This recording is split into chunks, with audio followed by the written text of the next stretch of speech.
Hey YouTube, welcome to another episode of News in 2 Minutes, bringing you the news that you need to know every day. Let's begin. Protesters in Egypt have refused to leave two large gatherings within the country despite warnings that police would begin enforcing what may become a violent end to the demonstrations. Authorities have stopped new-coming protesters from entering the camps as nearby police fired tear gas and shotgun ammunition to disperse over 1,000 protesters attempting to surround a television company.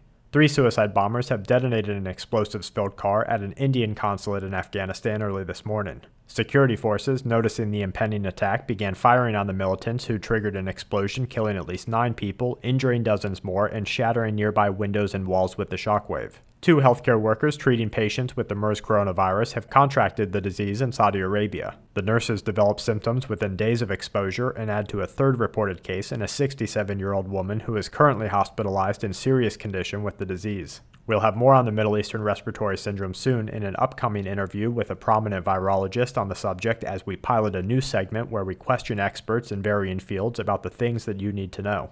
Our solar giant is currently modeled with mostly stable sunspots, with 1806 in the mid-right section of the disk being the most probable spot for mild solar flaring.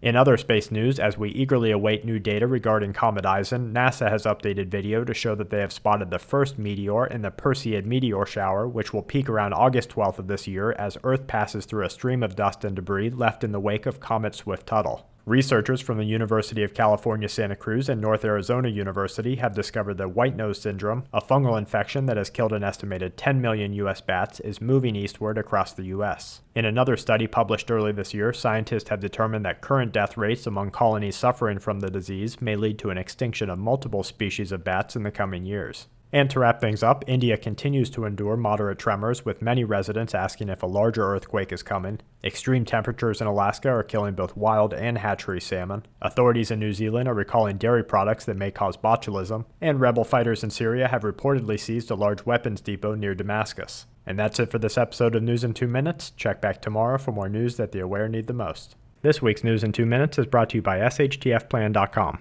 where even the officials go for news, and SQmetals.com for all your precious metal needs.